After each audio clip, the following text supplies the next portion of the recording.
For our next story, we head to the Land Institute near Salina. There, you'll meet some people who share a vision for a planetary community.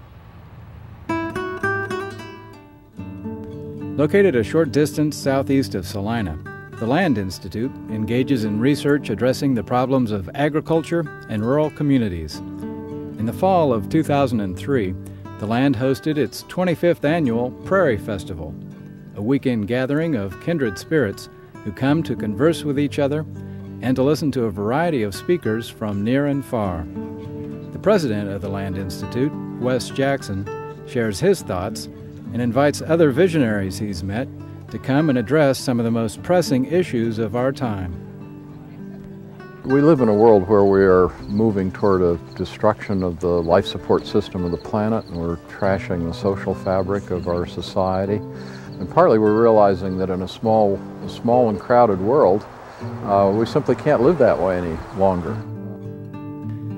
The chairman of the Positive Futures Network and a contributing editor to the magazine it publishes, David Korten writes about some of the problems associated with corporate globalization.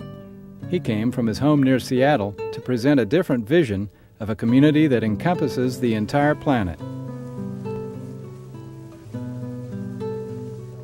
Yeah, it's a very big sense of community that we organize in terms of a relationship to the land, but also a relationship to one another.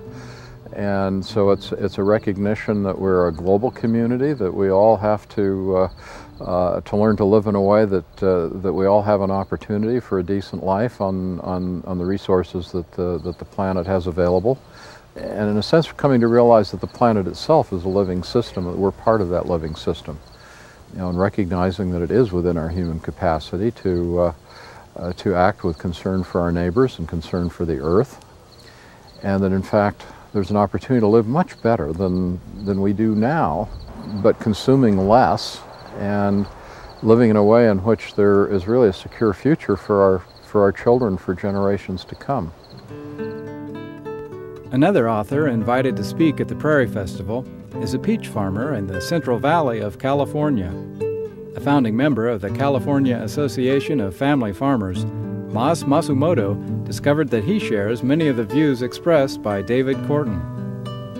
Oh, a lot of the things he said resonated in my thinking, especially the idea of that sense of community and that power to be optimistic, that power to believe, because farmers have sort of gotten away from that, I think, that the pressures of the economics of it have forced us to stop believing in our stories.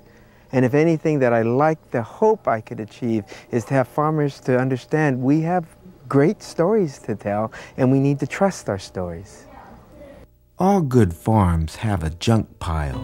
It stays with the land and a succession of owners who contribute to the collection of odd machine parts, old equipment, and discarded but never forgotten stories. Mas Masumoto strongly encourages farmers to share their stories with others, as he has done in a number of books he's published. In my junk, treasures lie hidden. The old pieces from equipment tell me the history of a farm. It's as if time is left behind in these relics, but not as fossils or memorials to the past. The remains are to be used by future farmers. I think there's this whole notion of connecting farms to a physical place. And that physical place belongs within a larger place, and that's why this notion of the community isn't just involving rural people, but involves the local community, including the city folks, so to speak. And one of my goals in not only the work that I do farming, but also my writing, is to help bridge that gap between that urban and rural, between the farmers and the city people, between those who grow the food and those who hopefully enjoy the food. And that's beginning to happen. We see people all over the country and around the world that are beginning to wake up. It usually starts around the food system and saying, hey, you know, the food tastes a lot better if it's fresh and locally produced. And you know, the family farm is a great value, and it's part of preserving our countryside and our rural life. And so let's start buying food from our local farmers in farmer markets or in community-supported agriculture schemes. And Okay, and then, you know, maybe if you got a restaurant, you know, let's patronize restaurants that are buying from local farmers and buying organic produce, which is produced in ways that's friendly to the earth. You begin to get a whole different dynamic, and you know, there's a long road ahead to reverse the enormous damage that's been done, but it's starting to happen. In modern farming, we've lost that sense of having closure on what we grow. I grow peaches, and oftentimes I'd stand at the loading dock saying goodbye to a shipment of peaches and never know where they go, who's enjoying them, if they are being enjoyed.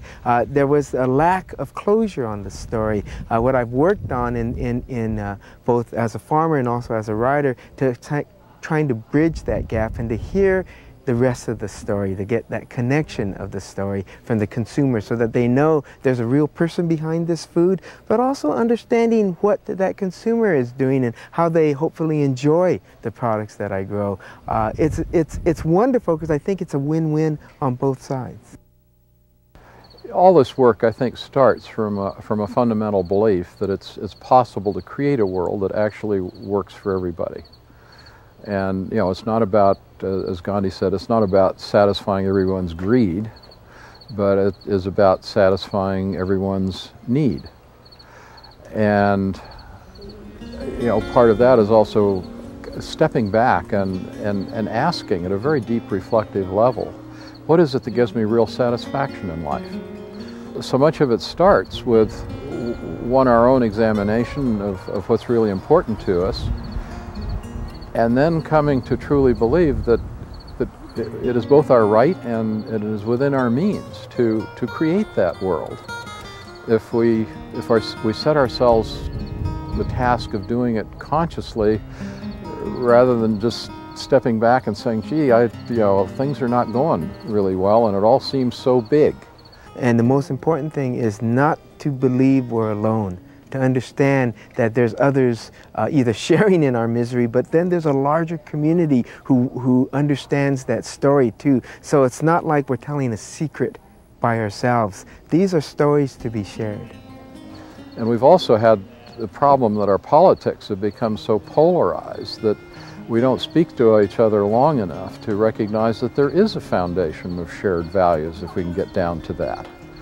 And then once we can find that, we are much more immune to being manipulated by politicians that are playing to fear and hatred. Because we understand some of those elements, those common bonds, those universal bonds, I think it does create these ties that bind us together.